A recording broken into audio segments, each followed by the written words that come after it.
Поздрав до сите, ова е четвртата епизода од серијалот подкасти за женско предприемништво, насловен како Тајната на успехот, а е дел од проектот Национална платформа за женско предприемништво, кофинансиран од Европската Унија. Во денешното издание на Тајната на успехот, гостинка ни една дама, успешна млада жена која се обидува, а и успева креирањето облека да го обои во зелено и да го вклопи во еколошките текови и циркуларната економија. Заедно со нас е Ирина Тошева, моден дизајнер, собственик на студијето Ирина Тошева.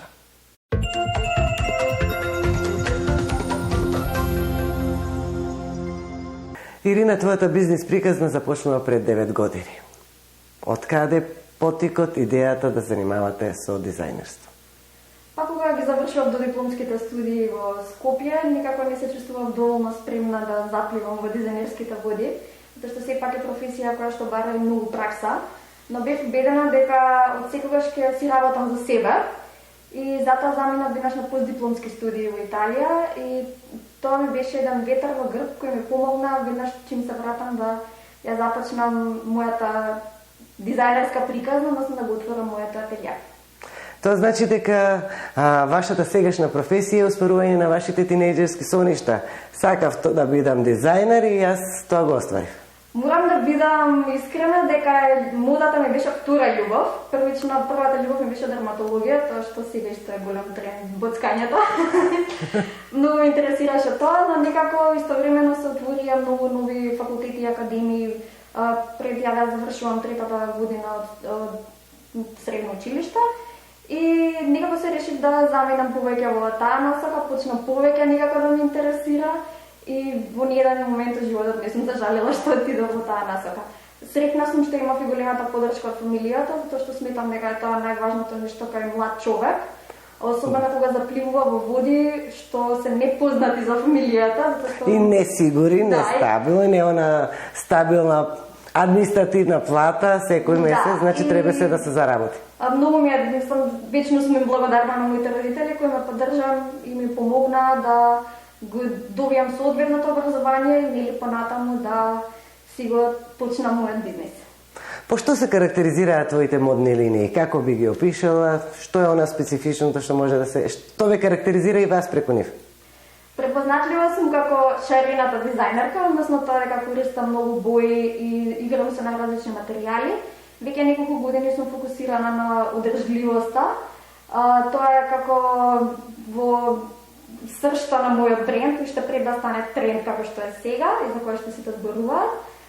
Секогаш се трудам да работам со интересни нови материјали, дали се тоа некои алтернативи на памукот, како материјали од банана и пченка, да се работувам со локални занајчи, за да пробаме сите тие традиционални техники да ги направиме на нов и на модерен начин, што и за мене е голем предизвик и јас свичам многу работи, да користам текстилен отпад, со тоа што помагам во циркуларната економија во нашата земја и секоја колекција си има и некоја посебна приказна, значи на страна одржливоста и сето и занајчиите и сето она, има и некоја инспирацијата обично од некоја работа што во тој момент ме интересира, некоја работа што ме мачи, некоја работа не знам што сакам да ја пробам и секогаш гледам да има и некоја плюс тежина на некој начин таа колекција, односно приказна која ќе допре до што повеќе луѓе.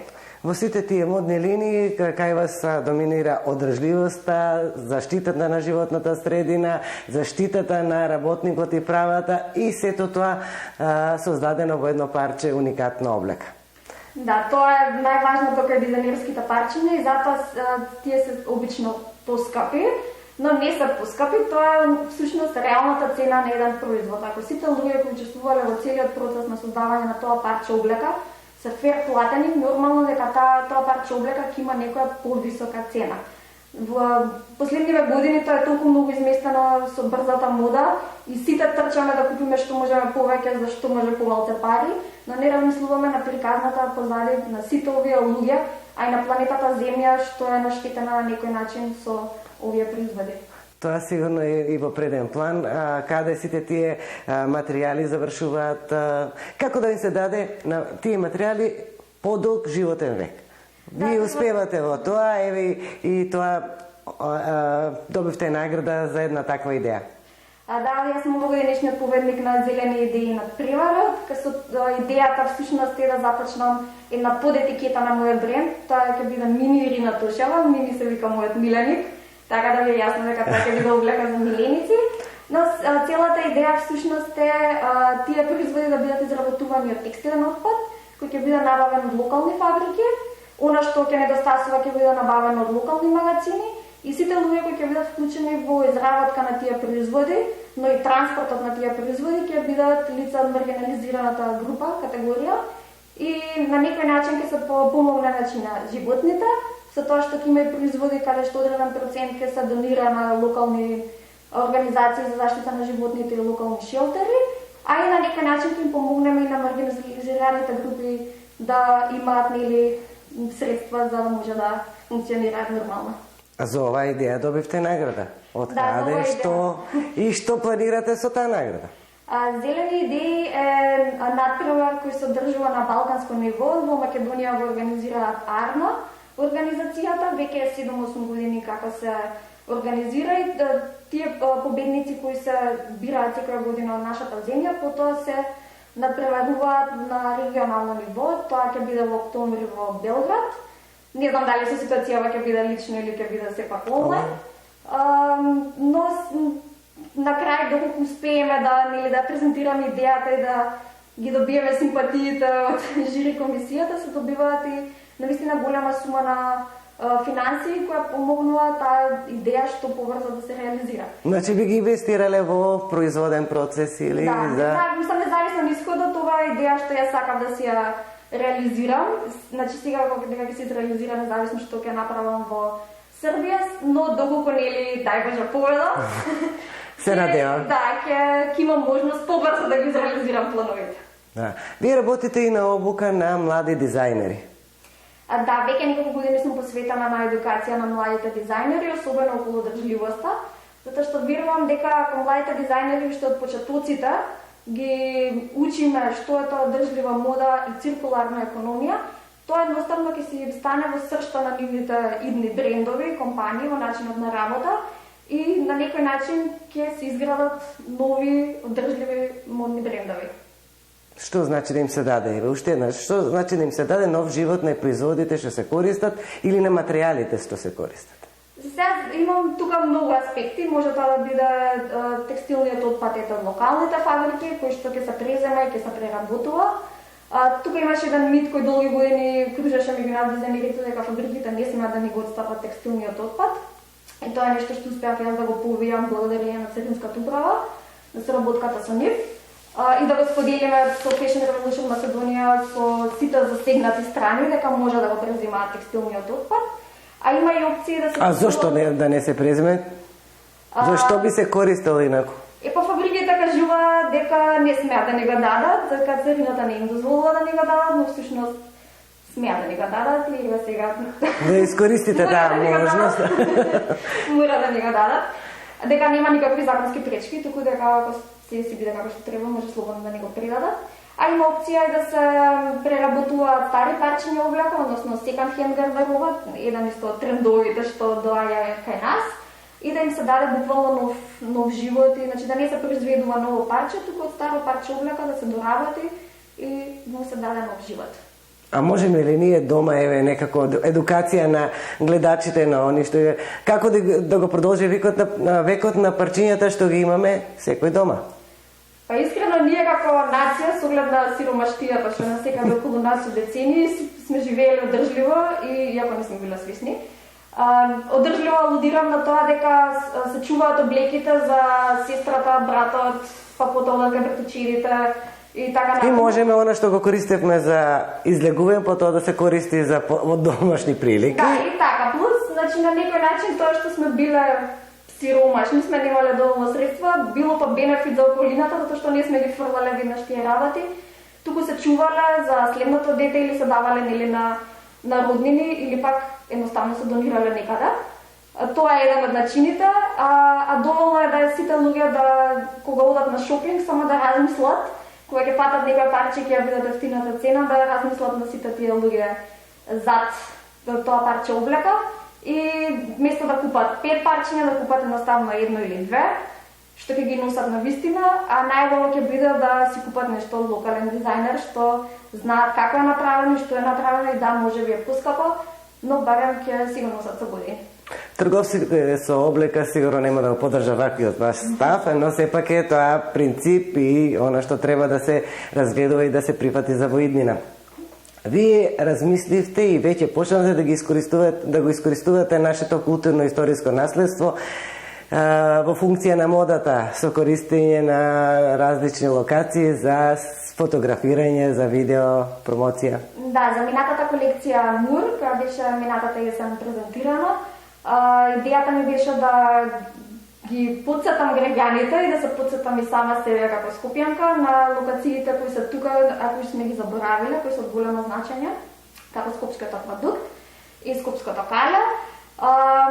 Ми беше драго што успеав да го изреализирам сето она што го имавме намислено, да направиме една одлична фотосесија и видео кои, освен што беа презентирани тука, беа презентирани дел од Riga Fashion Week во Латвија и мислам имавме одлични коментари и драго ми е што неколку клиенти после ми пиша не подсети да одиме на до аквадуктот, не подсети да одиме до Кале.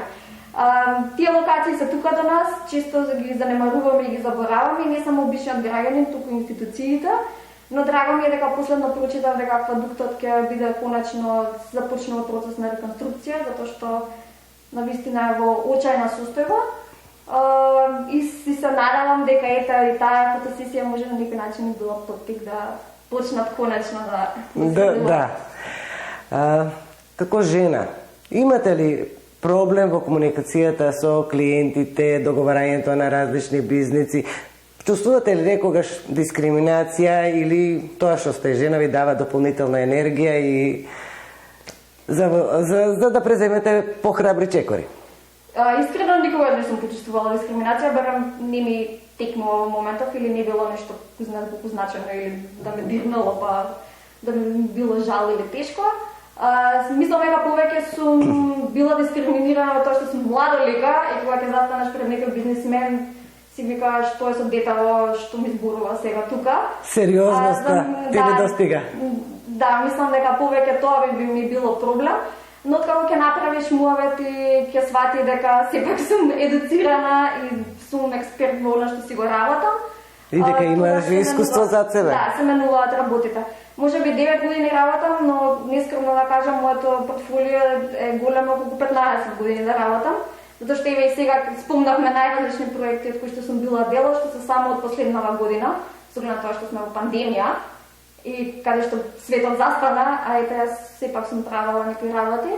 И мислам дека поголемиот проблем лично за себе ми било тоа, отколку тоа дека сум жена или... Споменавте проекти, го заборавив на проектот за работата со учениците од Партенија Зоографски. Да, тоа беше прекрасен проект кој го работев со Македонската модна асоциација. Траеше мојот менторски дел траеше околу 3 месеци. Соработувавме со децата од училишниот центар Партенија Зоографски. Тоа се лица со глувонеми лица, со проблеми во слухот и зборувањето. Ми беше навистина многу интересно, покрај моето менторство, ментор на модниот дел беше и нивниот професор и моден дизајнер Љубиша Савевски, каде што им покажавме како да се инспирираат од македонската народна носија, користевме најразлични елементи, прошетавме низ неколку музеи, и како тоа да го интерпретираме на нов и модерен начин, користејќи текстилен отпад од текстилниот кластер. Тука ги ткаевме работите, па потоа најразличните парчиња ткани беа споени во еден модел, па они ги цртаа моделите, меѓувреме има и најразлични работилници онлайн, благодарение на соработката со Институтот Марангони од Лондон и Parsons школата за дизајн од Њујорк.